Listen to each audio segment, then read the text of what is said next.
С удовольствием представляю новую коллекцию Cole & Son Whimsical. Мне давно хотелось создать такую причудливую серию обоев, с которыми вы словно отправляетесь в ностальгическое путешествие по стране волшебных сказок, удивительных рассказов и приключенческих историй из нашего детства. Начнем с обоев Melville. Это морской дизайн, который напоминает, но не дублирует мотивы произведения, которое послужило источником вдохновения. Названные в честь Германа Мелвилла, автора романа «Моби Дик», эти обои создают очень успокаивающую и удивительную, даже немного волшебную атмосферу. В архиве Cole & Son мы нашли вот такой замечательный дизайн шарфа, украшенный старинными галеонами. Но более всего мы были восхищены этими замечательными линиями волн. Я бы сказала, что в прошлом Cole & Son умел создавать разнообразную живую атмосферу, то, что мы называем окружающей средой.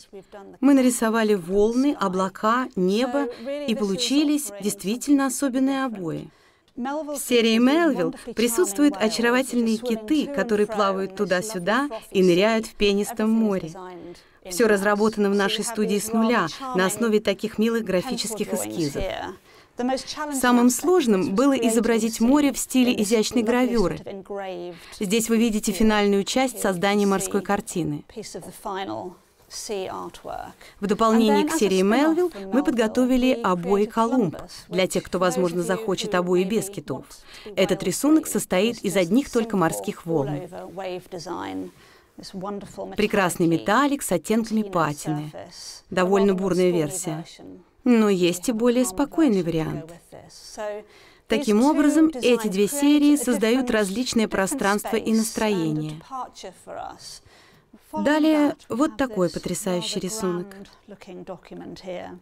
Мы приобрели его несколько лет назад, но, боюсь, я не знаю детально историю его происхождения. Это ручная работа. Внизу виден красочный ряд цветовых блоков. Фантастически прекрасное изображение сцены кабаре или мюзик-холла. А это уже наш окончательный дизайн кабаре. Обои крупноформатные, шириной 68,5 сантиметров.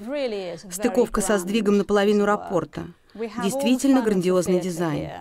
Живо переданы безудержное веселье и театральная красочность. На стене выглядит фантастически. Теперь перейдем к обоям Пульчинелло. Это известный персонаж итальянской комедии «Дель арте», очень популярный в итальянском театре масок XVI века. Конечно же, образы Пьеро и Арлекино — это популярные и проверенные временем элементы дизайнерских мотивов. Еще один образец из архива Cole & Son. Здесь виден штамп Cole & Son и надпись «Арлекин», тогдашнее название дизайна. Оригинал печатался с помощью деревянных блоков, и мы решили, что будет отлично, если мы воспроизведем этот рисунок в своей причудливой коллекции. У нас 6 изумительных красивых цветовых сочетаний. Как видите, мы постарались воссоздать сдвиг печатных блоков, как в оригинале, поскольку, на наш взгляд, это прекрасно, если мы обратимся к своему наследию, истории и вспомним, как это делалось раньше. Итак, обложка каталога украшена фантастическим рисунком Арлекин в роскошных оттенках красного и черного.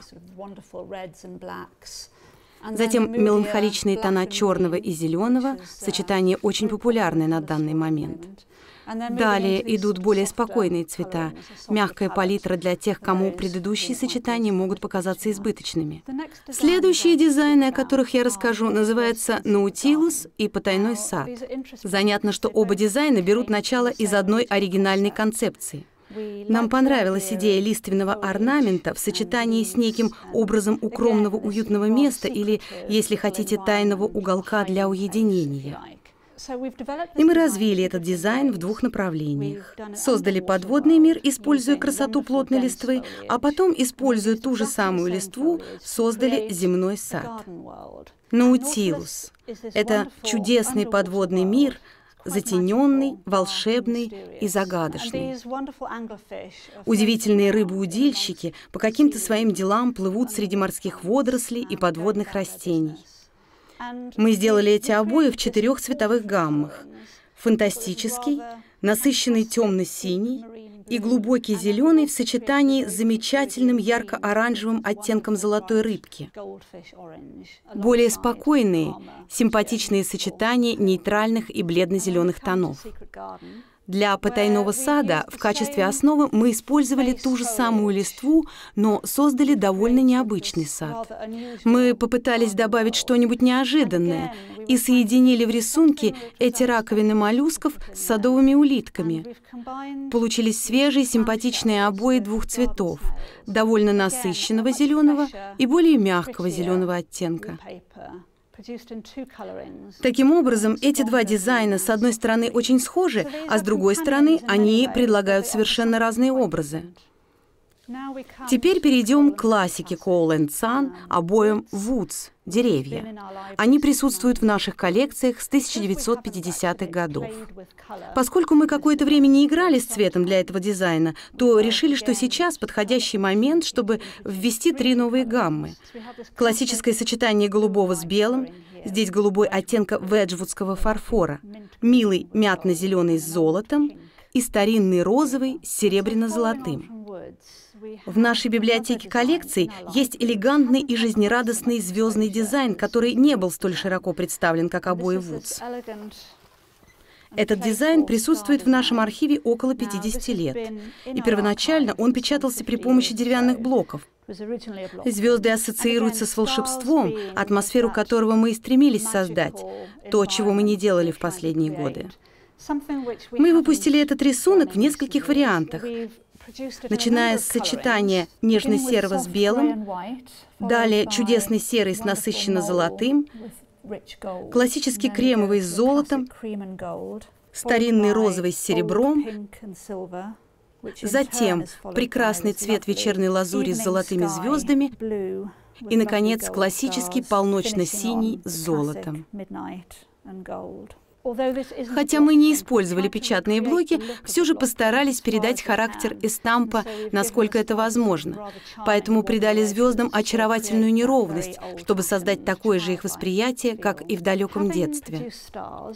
Завершив со звездами и деревьями, мы подумали, что из них получится фантастическая комбинация. Вполне очевидно, что их следует объединить в единый, еще более волшебный дизайн «Деревья и звезды». Сначала прекрасный мягкий беж с кремовыми деревьями и золотыми звездами, затем спокойный серый с загадочными серебряными деревьями и белыми звездами, классический кремовый с золотыми звездами и бежевым цветом, неизменное сочетание черного с белым и с серебряно-золотыми звездами, мягкий веджвудский голубой с призрачно-белым принтом, полуночные оттенки с насыщенно-бронзовыми звездами и в завершение серо-угольный с серебряными деревьями в лунном свете и с серебряными звездами. А теперь перейдем к бордюрам. В коллекции их 3 с различной высотой. Первый называется «Пэдди и Луи». Компания Cole & Son широко известна своим архивом старинных обоев и классических бордюров, воспроизводящих резной камень, ионические орнаменты и лепнину. И мы подумали, что будет забавно, если взять и нарушить классические образы и придать им более игривое настроение. Мы всего лишь добавили этих 2 милых полосатых кошек, на которых не обращает внимания довольно нахальная мышь в углу. Мы изобразили кошек так, словно они присели на краешке карниза. Бордюр называется «Пэдди и Луи» в честь моих 2 котов, с которыми у меня была привилегия дружить более 20 лет. Да здравствуют Пэдди и Луи! Этот бордюр выпускается в 7-метровых рулонах, где изображение кошек повторяется дважды, то есть через каждые 3,5 метра. Если вам нравится, то вместе с маленькой призрачной мышкой. Теперь мы перейдем ко второму бордюру под названием «Скарамуш». Название происходит от имени плутоватого персонажа итальянской комедии «Дель арте», но история рисунка связана с процессом, используемым мастерами плоской печати, когда они отмеряют краски для конкретного дизайна. Если для рисунка требуется, например, 7 цветов, то они наносят на бумажную ленту по капельке каждой краски и начинают сдувать их, чтобы получить пятно нужного цвета. Красочная форма, которая образуется при таком сдувании, похожа на рисунок. Когда мы это увидели, то поняли, что получается фантастическая картинка бордюра, который можно использовать в комнате где угодно. Такой бордюр можно разместить в верхней части стены над линией отбойника, выше плинтуса или даже вокруг каминной полки. Бордюр имеет 3 принятых варианта. Яркое нарядное многоцветие, светло-зеленый и мистически зеленый с сиреневым и очень мягкие нежные пастельные тона, возможно, подойдут для детской. От скоромуша переходим к бордюру «Душистый горошек». Еще один эстамп из архива Cole & Son, который хранится у нас около 70 лет. Бабочки всегда были очень популярным мотивом, поэтому мы воспроизвели этот мелкомасштабный рисунок в 5 цветовых сочетаниях. При этом мы старались имитировать фактуру поверхности, которая получается при блоковой печати. Это довольно простой трехцветный принт, но зато поверхность обоев имеет потрясающий тактильно-визуальный эффект. Обои названы по имени феи из комедии Шекспира «Сон в летнюю ночь». Очень милый, женственно-нежный дизайн.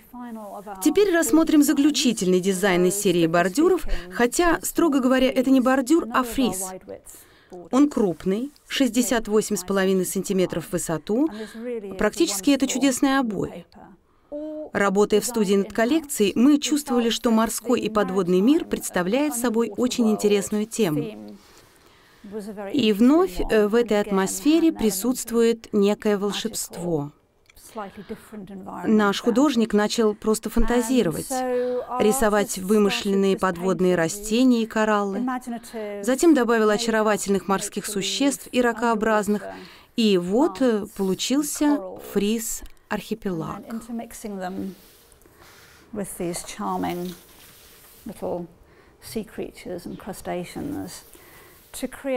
Этот замечательный фриз производится рулонами длиной 7,5 метров, рисунок повторяется через 1,5 метра. Далее у нас обои «Титания», которые являются переработкой классического дизайна Пьеро. Мы предлагаем 5 цветовых решений, в каждом присутствует текстурный металлик. Сероугольный с серебром наверху, затем серый с более теплым цветом серебряно-золотого сплава, песочный с золотом, классический кремовый с золотом и прелестный цвет морской волны с золотом. Под конец мы вновь возвращаемся к теме бабочек, но в более эффектном исполнении – бабочки и стрекозы. Этот образец шелкографии находится в нашем архиве с 1960-х годов. У него всегда был такой интересный, немного затененный фон, характерный для дизайна 60-х. Мы немного изменили рисунок, чтобы придать ему более изысканный и современный эффект.